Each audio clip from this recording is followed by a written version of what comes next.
మొట్టమొదటి రథం కైకమ్మది ఉంది అక్కడ. కైకేయి కులపాంసని, నువ్వు మొత్తం కొంపకి నిప్పు పెట్టిన దానివి, మా నాన్నని పంపించిన మూర్ఖురాలివి, నీచురాలివి, నువ్వు రథాన్ని మొట్టమొదటి పెట్టుకున్నావా? ఆవిడ ఇంత పని చేయడానికి కారణం ఏమిటంటే తనని తానుగా మర్చిపోయి భగవంతుడు ఆమెలో ప్రవేశించి రేపటి రోజున రాబోయేటటువంటి రామ కథని నడపడానికి మూలమైనటువంటి సూత్రధారిణి ఆవిడే. కాబట్టి ఆవిడే కానీ సీత రామలక్ష్మణుని అరణ్యాలకే పంపించకుండా ఉంటే, ఆ సీతాదేవి లంకకి వెళ్ళి ఉండకపోతే, ఈ రాముడు నా భార్యని కూడా ఎత్తుకుపోయి రావణాసురుడు ఈ తప్పు చేశాడు కాబట్టి వాడిని వధించాల్సిందే అనేటటువంటి అతనిలో ఒక నేరాన్ని ఈయన్ని పట్టించుకోకపోతే రావణవధ జరిగేది కాదు, రామకథే ఉండేది కాదు. అంచేత దేవతలందరూ కూడా నిజాన్ని నిష్ఠురంగా మాట్లాడేటువంటి కైకమ్మని మాత్రమే ఈ పనికి వినియోగించుకున్నారు. అంత భగవత్ ప్రీతికరమైన, భగవంతుడికి ఇష్టరాలైనటువంటి స్త్రీ ఎవరంటే ఏకా. అంతటి అద్వితీయురాలు ఎవరు లేరు అర్థం. ఏక అంటే అద్వితీయురాలు, రెండో సామాన్యమైనటువంటి వ్యక్తి ఎవరు లేరు. వీడంత గొప్ప ఆవిడ, అంత ఉత్తమరాలు ఈవిడ.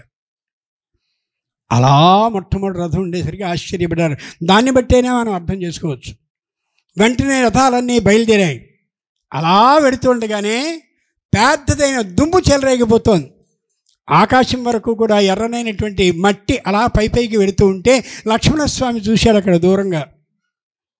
అన్నా వచ్చేశాడు భరతుడు. భరతో అస్మాన్ ద్రష్టుమిచ్చతి, వీడు మనకి ఇంత అన్యాయాన్ని చేసినటువంటి వాడు మన ఇక్కడ చంపేయడానికి బయలుదేరుతున్నాడని నాకు వార్త వస్తోంది కాబట్టి అని అన్నాడు. కానీ చిత్రం ఏంటంటే దీనికి ముందు చిన్న చిత్రం జరిగింది.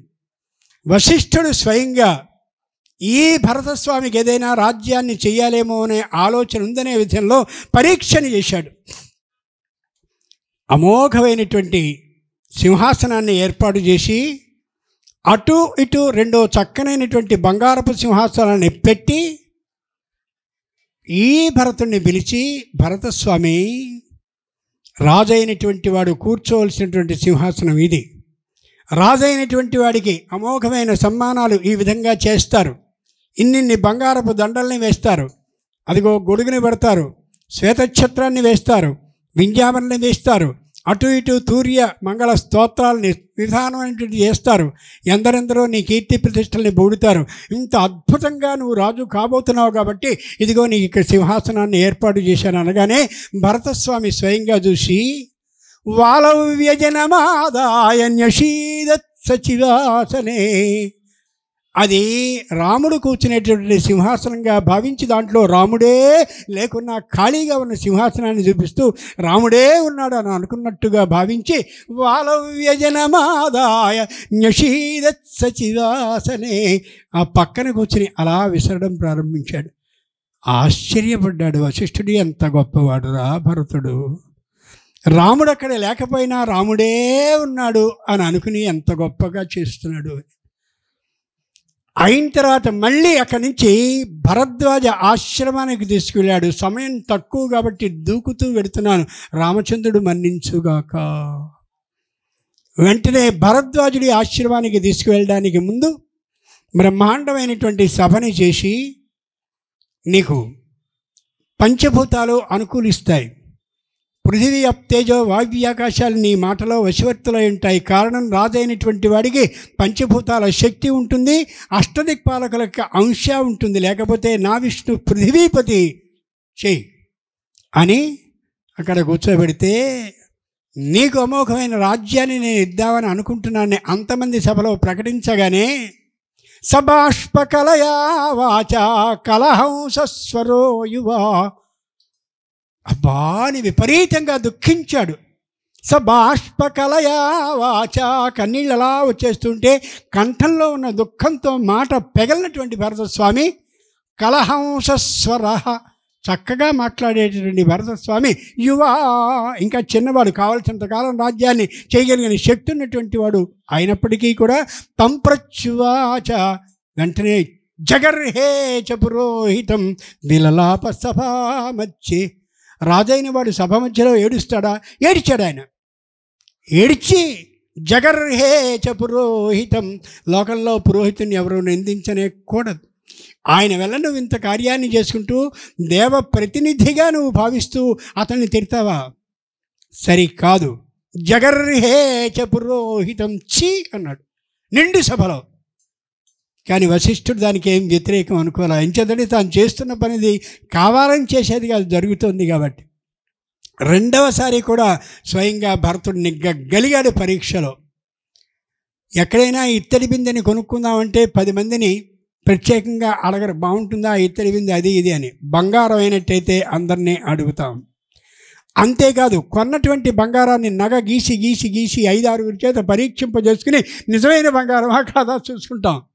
అంచేతనే భరతుడు యథార్థమైనటువంటి పరిపాలకుడు ముందు నాటి కాగలుగుతాడా లేదా అనే అభిప్రాయాన్ని తెలుసుకోవడం కోసం వశిష్ఠుడు 1-2 సార్లు, తర్వాత భరద్వాజం ద్వారా మరోసారి పరీక్ష పెట్టడం కోసమని బయలుదేరుతూ, వశిష్ఠుడు బ్రహ్మాండమైనటువంటి జ్యోతిషాన్ని తెలిసినటువంటి వాడు కాబట్టి ఏ సమయంలో మనం భరద్వాజుడి దర్శనానికి వెళితే నేను అనుకున్నటువంటి పని అవుతుందని ఆలోచించిన వశిష్ఠ మహర్షి ప్రయాగవనముత్తమం మైత్రే ముహూర్తే ప్రయయౌ,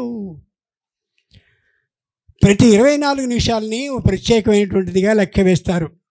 రోజులో సూర్యోదయం ఎప్పుడవుతుందో సూర్యోదయం నుంచి 6 ముహూర్తాలు దాటితే అక్కడి నుంచి ఈ ముహూర్తం మైత్ర ముహూర్తం అవుతుంది.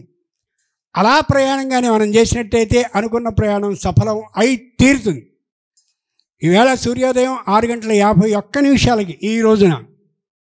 అంచేత ఇక్కడి నుంచి 6:24 అంటే 144 నిమిషాలు.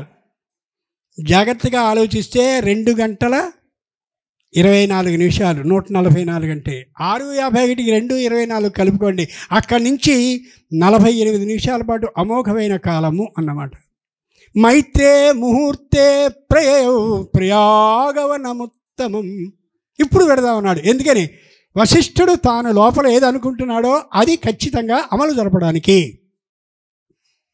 అక్కడి నుంచి వెళ్ళగానే భరద్వాజుడు మయుణ్ణి పిలిచాడు. మయా, ఇష్టం వచ్చినటువంటి అమోఘమైన నిర్మాణాలను చేయి.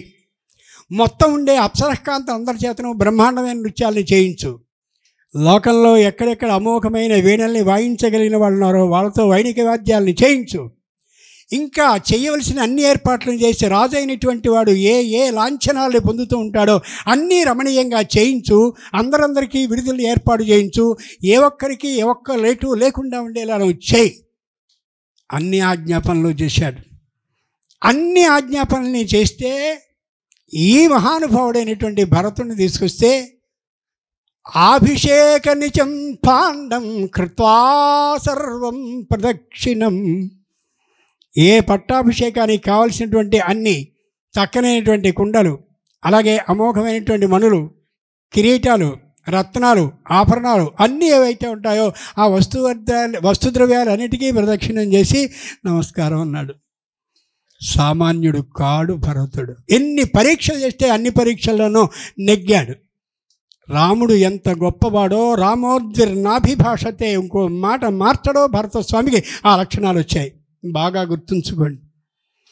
రాముని మాటను ఇంకా బుస్సుమని లేచి లక్ష్మణస్వామి వ్యతిరేకించాడు శ్రీమద్ రామాయణంలో తప్ప భరతుడు ఏనాడు మాత్రం రామచంద్రుడిని కాదు అన్నటువంటి సందర్భం లేదు.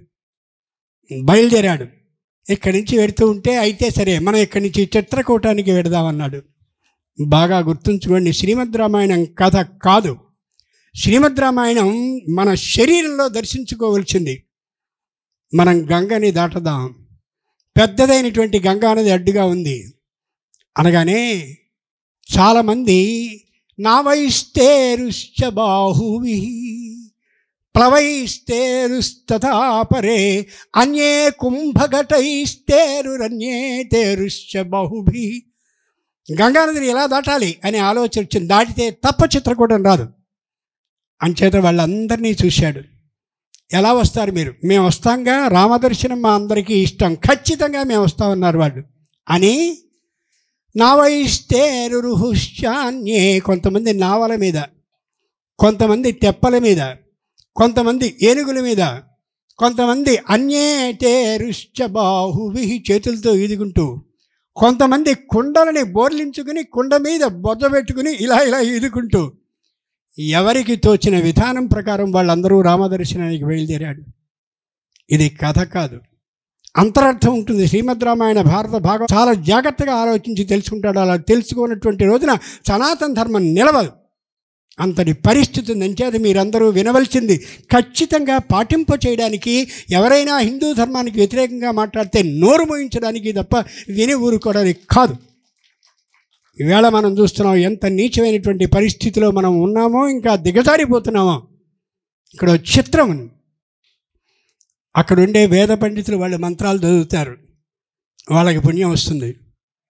మాకు శ్లోకం నోరు రాదు, మాకేం పుణ్యం వస్తుంది? నాకు స్తోత్రం రాదు, నాకేం వస్తుంది పుణ్యం? అంతా వ్యాపనాలకేనా అని అనేవాళ్ళు ఉన్నారు ఈవేళ, ఖచ్చితంగా ఉన్నారు. శ్రీమద్ రామాయణమే దానికి సమాధానం చెప్తుంది. రాముని యొక్క దర్శనం కోసమని కొందరు కొండల్ని బోర్లించుకుని నీళ్లలో పైన శరీరాన్ని పెట్టి ఈదుకుంటూ వెళ్ళారు, రాముడు కనిపించాడు. కొందరు నావల మీద వెళ్ళారు, రాముడు కనిపించాడు. కొందరు చేతులతో ఈదుకు వెళ్ళారు, రాముడు కనిపించాడు. కొంతమంది ఏనుగుల మీద వెళ్ళారు, రాముడు కనిపించాడు. ఎవరు ఎలాంటి మార్గాన్ని ఆశ్రయించారో వారి ద్వారా అలా జాగ్రత్తగా గంగా అనేది దాటించుకోగలిగారు. జరిగి అందరికీ రామదర్శనం ఒకేలా అయింది తప్ప ఏనుగుల మీద వెళ్ళేవాడికి పెద్దగా, కొండల మీద ఈదివాడికి తక్కువగా కాల. గుర్తుంచుకోండి. నాకు కీర్తనే వచ్చు, నాకు పద్యమే వచ్చు, నాకు శ్లోకమే వచ్చు, నాకు తప్పులతో శ్లోకం వచ్చు, నాకు ఏమీ రాదు, రామయ్య రక్షించు చాలు. అందరికీ ఒకే దర్శనం సమానంగా కలుగుతుంది. ఎంత గొప్ప విషయాన్ని చెప్పాడో శ్రీమద్ రామాయణంలో మహానుభావుడైనటువంటి వాల్మీకి. మరి చాలామంది అనుకుంటూ ఉంటారు వేదమంత్రాలు చదివే వాళ్ళకి మాత్రమే పుణ్యం వస్తుంది, మాకు రాదని. కాదు, రామాయణం ప్రమాణం. అందరూ స్వయంగా గంగా నదిని దాటి చిత్రకూటానికి వెడుతున్నారు. అనగానే గంగా నది, చిత్రకూటం, గంగా నది అబ్బో పెద్ద విశాలంగా ఉండడం కాదు. గంగా నది శరీరంలో ఇది. అంచేతనే గంగ తెల్లగా ఉంటుంది కాబట్టి అడ్డంగా 3 సార్లని తెల్లని గీతలతో గీస్తాం మనం. గంగా నది స్వర్గంలో ఉండే గంగ ఆకాశ గంగ, మధ్యలో ఉండే గంగ మర్త్య గంగ, మనం ఇప్పుడు ఉన్నది. ఈ క్రింద గీసే గీత పాతాళ గంగ. ఆకాశగంగ మనకి హరిద్వారంలో నేల మీద అలా పడుతూ కనిపిస్తుంది, అక్కడ వరకు ఎక్కడా కనిపించదు. అదిగో ఆ పైది స్వర్గంగ. మర్త్యగంగ ఇప్పుడు మనం చూస్తున్నామే, ఆ కనిపించే గంగ అంతా మర్త్యంగంగ, మధ్యలో కనిపించే గంగా నది. ఈ క్రిందిది పాతాళ గంగ, శ్రీశైలంలో మనకు కనిపిస్తుంది. అంచేతనే మీకు శివలింగాన్ని స్పృశించగలిగిన అదృష్టానికి రోచుకునే ప్రదేశాలు 2 ఒకటి కాశీలో శివలింగం, రెండవది శ్రీశైలంలో శివలింగం. గమనించి చూడండి ఎంత గొప్ప విషయాలు లోకంలో ఉన్నాయి. చక్కనైనటువంటి చిక్కనైన పాలు మాత్రమే మీకు అందిస్తాను తప్ప హాస్య ప్రసంగాలు, వాణ్ణి తిట్టడం, వీణి తిట్టడం, వీగోల చేయడం, అవసరమైతే క్షమాపణ కోరుకోవడం లాంటి నీచపు దరిద్ర పనులు చెయ్యని జీవితం అంతా కూడా. మీరు కూడా దానికి సిద్ధపడి ఉన్నట్టయితే విషయం పూర్తి చిక్కటి పాలు వస్తాయి తప్ప నీళ్ల పాలు త్రావ నీరసమే మిగులును.